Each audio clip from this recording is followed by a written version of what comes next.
It was June the 2nd. We were doing a volunteer day through work. There were 7 of us from work. We went out to Crescent Park to do a Arbor Day celebration. Our role was to basically set up the event. So all the tables, the tents, we hung up little kids' pictures.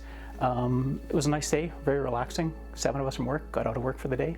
I was almost through the day. I was actually texting with a friend of mine who was going to come meet me after I was done helping set up that day. And it was to the point where he was on his way and I was telling him exactly where to stop to come meet me and pick me up. And I got the text from him, "I'm here, I'm waiting." And of course I didn't make it to meet him that day. We were pounding in some spikes and just into the ground to kind of rope a couple of areas off, and all of a sudden somebody yelled my name, and Mike had fallen, and he had fallen face first on the ground.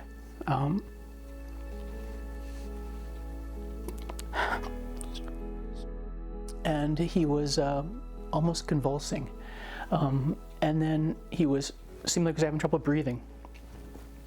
We turned him over, and he was still having trouble breathing. Right away, we called 911, and they went through, asked us some questions about Mike, what he was doing, and he, the person in the phone, asked if someone could do CPR, and I said I would. So he was guiding me through how to do CPR. And very fortunate that the people that were there clearly knew this man, had cared about this man, and they were invested and they listened to everything I had to say. They were very compliant callers, and they initiated CPR right away. There was almost no delay once they realized he wasn't breathing, and that's huge in getting the hands to chest immediately. I just remember counting 1, 2, 3, 4, 1, 2, with him on the phone. And others around, because there was others that had came in there. Just keep going, guys, they're not too far, keep going. And yeah, they were just champs. They were switching out every 200 compressions. They swapped out with each other because it was quite a hot day out that day too. So obviously with the heat, it's pretty exhausting doing CPR in any given day, right? And so I did it for a couple minutes, and Mike's actual color had changed. You know, he went from pink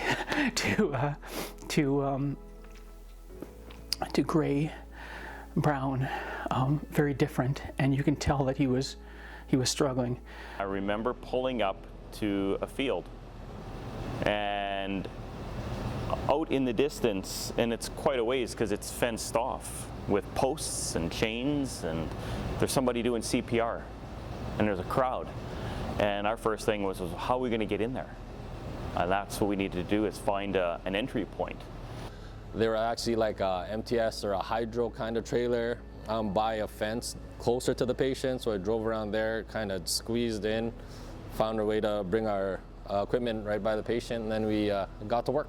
The person doing bystander CPR was doing a fabulous job of it, and I mean that's, we all know, is the beginning link in the chain of survival. Just ran it by them like, hey, if you're good to do that, you're doing well, we're gonna get all our stuff ready. I'm getting the airway stuff ready, the drugs ready, and Dan's getting all the other stuff ready to do all those interventions. We defibrillated him, we put the IV in, we put an advanced airway in, we gave the medications, and it was, we had fire on scene to help us they resumed the CPR from the bystander. Dan wasted no time in making sure that we got into the ambulance fast. Not until we got, I think, in the back of the truck did we regain a pulse. And it was like, oh, this is great.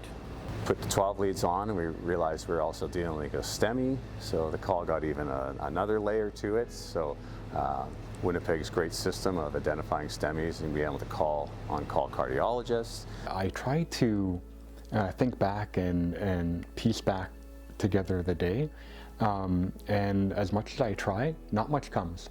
And so unfortunately, it's mostly what is told to me from my close friends and coworkers that were there that day. You know, from when I first saw him on the ground to being in the hospital for the first time in St. Boniface, to his recovery, and each time I went there, you saw the improvements, the progress.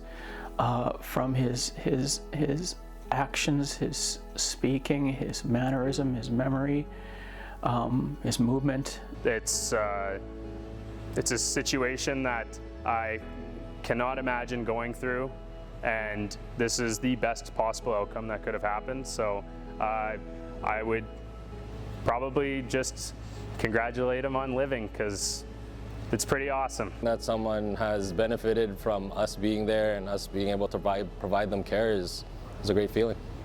This is what we train for. This is what it's all about. It doesn't happen very often. You read your ACLS texts and the numbers are dismal, but for this gentleman, it saved his life. Everyone played a component here, starting right from the beginning with quick, early CPR. This job can be challenging, and so to find some positivity in it every now and then I think would be great. Yeah. So I'm excited to meet him.